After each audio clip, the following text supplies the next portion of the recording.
Olá pessoal, tudo bem com vocês? Vamos continuar mais um pouquinho com as figuras de linguagem? Vou digitar ali no Google agora a mesma coisa da semana passada. Vou abrir um outro site, vamos ver o que vai dar, beleza? Fiquem comigo!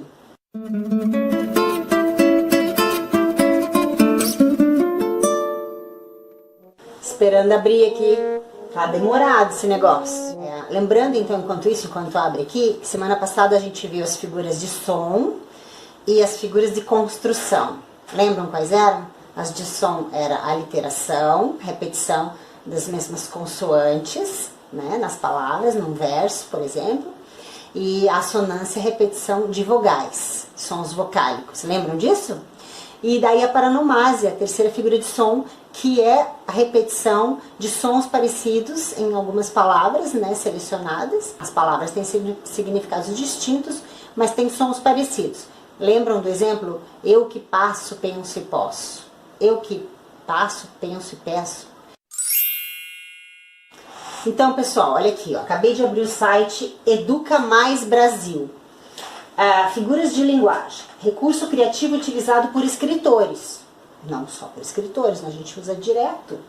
Até semana passada eu fiz duas brincadeiras, assim, jogos de palavras, que eu quero ver se eu encaixo aqui em alguma dessas figuras de linguagem. Fiz sem querer, eu falei, fiz brincadeiras, então nós estamos usando figuras de linguagem nas nossas expressões diárias o tempo todo. Claro que na linguagem escrita a gente observa mais, né? É mais fácil classificar, mas na linguagem coloquial, na linguagem oral do dia a dia também, né? Então vamos lá, vou ler a definição aqui. As figuras de linguagem, denominadas também figuras de estilo, são recursos que escritores utilizam para provocar efeito interpretativo no leitor. Não concordo muito. Esses artifícios usados na linguagem apresentam como aspecto a exposição de pensamentos que não abrangem o significado literal das palavras. Isso é bem isso, né? A figura de linguagem é aquilo que vai além, né? É alguma forma, algum recurso linguístico que faz com que a mensagem vá além dela mesma, diga algo mais, né? Então tá. Tá escrito revisão de denotação e conotação. É bem isso.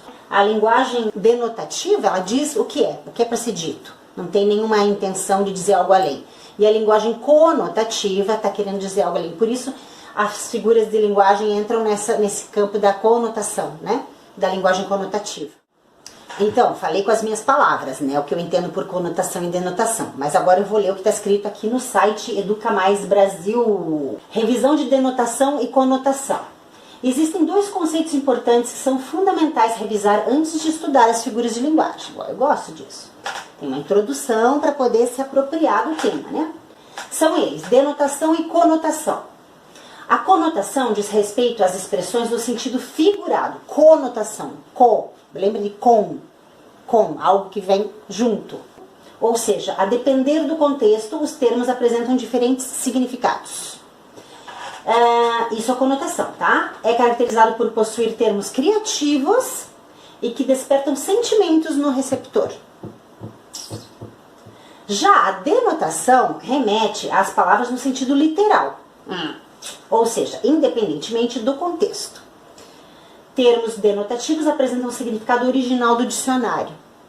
Dá para entender agora a figura de linguagem? Ficou fácil, né? Ficou bom agora de entender.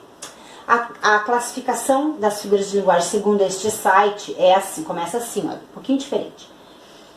As figuras de linguagem possuem 4 classificações. Lá no outro eram 3, né? Vamos ver aqui. Elas podem ser figuras de palavras, que no site Brasil Escola era o último, vamos ver aqui. Figuras de pensamento, tá indo de trás para frente, gente, olha. Em relação à semana passada. Figuras de sintaxe, acho que é o equivalente a figuras de construção lá, né? Figuras de sintaxe modificam a estrutura gramatical da frase. É isso mesmo, é isso mesmo. E figuras de som, ou seja, foi de trás para frente mesmo, né? Figuras de som diz respeito à sonoridade dos termos. Olha, só isso já é um vídeo, minha gente. Analisar esse site, né, que dividiu em 4, esse estudo, né, desse site que dividiu em 4 figuras, 4 tipos de figuras de linguagem. E olha só, nós vamos fazer exatamente isso. Nós vamos pegar então pelo que seria o fim do outro, que seria figuras de palavras, e depois vamos para figuras de pensamento. Vamos ver até onde a gente vai neste vídeo, tá? Pode ser que eu interrompa bruscamente para deixar vocês com poesia. Mas vamos lá, vamos vendo o que vai dar. Pessoal, já achei um problema de revisão aqui do site, da sequência da informação, da colocação da informação aqui. Primeiro teve a introdução aqui, explicando as 4 tipos de figura, como eu li para vocês agora há pouco. Agora já assim abriu um subitem grande, assim, dizendo figuras semânticas. Eu sei o que é semântica, tudo bem, mas nem todo mundo sabe, né? Que semântica tem a ver com significado. Mas será que é o mesmo das figuras de palavras? Vamos ver. Figuras semânticas. As figuras semânticas são conhecidas como figuras de palavras, então é um outro nome para figuras de palavra. Tem-se como exemplos metáfora, metonímia, essas duas a gente sabe, catacrese, comparação, sinestesia, eu sei que é sinestesia, perífrase, entre outras, né? Como assim entre outros? Tá, aí vem um por um, né? Metáfora, metonímia, comparação, sinestesia, catacrese, ó, já tá fora da ordem que foi anunciado ali. Gente, já não gosto. Gosto de coisa bem pensada. Já não sei se gostei muito, mas vamos seguir nesse. Porque eu entrei num outro site ali que era uma cópia do site Brasil Escola, então não ia adiantar nada, os mesmos exemplos e tudo. Vamos devagarinho, vamos então, metáfora. Metáfora, vamos lá. Na metáfora, as palavras apresentam aspectos que não são comuns no sentido literal ou concreto. Observe o trecho da canção Meteoro de Luan Santana. Você é o raio de saudade, meteoro da paixão. Então, nessa canção as palavras raio e meteoro são usadas de maneira figurativa. Ou seja, por alguma aproximação semântica, que é do significado, né? O raio e meteoro como coisas súbitas, fortes, intensas, né? Aproximar isso à ideia da paixão, uma aproximação de significado, mas você usa uma palavra que seria usada originalmente num outro contexto. Ok, metáfora, figuração, né? Metonímia. A metonímia, por sua vez, diz respeito à figura de linguagem que expressa a substituição de uma palavra por outra. Lucas usou a gilete.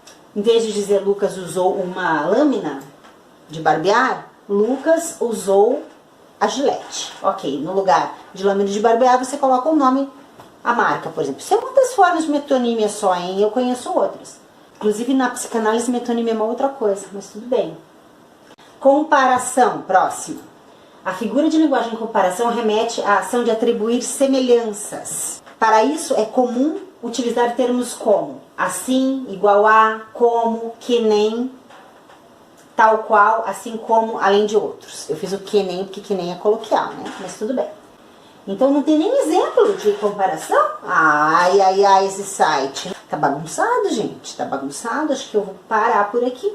Eu vou deixar sinestesia, catacrese.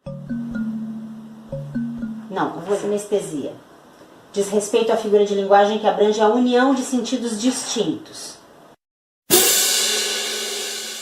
Gente, esse site realmente está com problemas, tá? Ali não tem exemplo em comparação. O outro exemplo estava mal digitado, eu tive que consertar aqui para falar com vocês.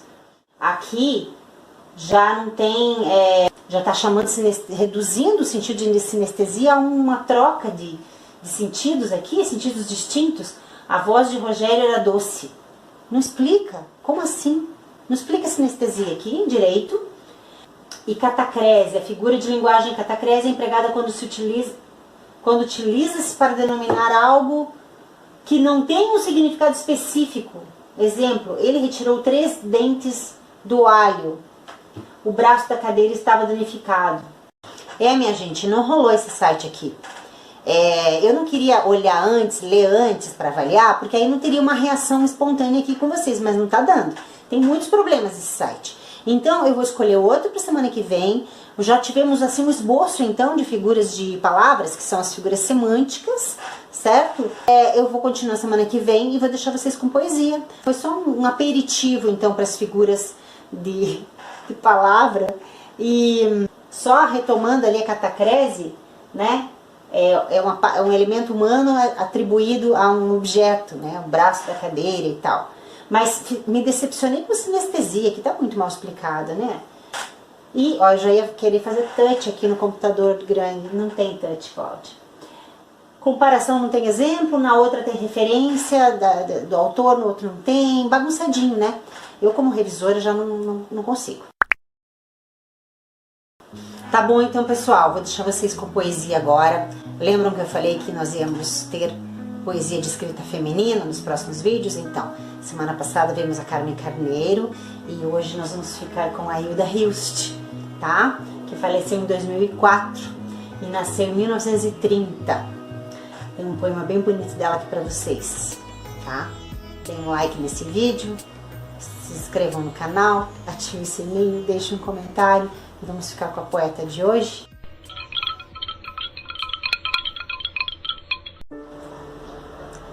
Se te pareço noturna e imperfeita, olha-me de novo, porque esta noite olhei-me a mim como se tu me olhasses, e era como se a água desejasse escapar de sua casa, que é o rio, e deslizando apenas, nem tocar a margem. Te olhei, e há tanto tempo entendo que sou terra. Há tanto tempo espero que o teu corpo de água mais fraterno se estenda sobre o meu, pastor enalta. Olha-me de novo, com menos altivez e mais atento. Com menos altivez e mais atento.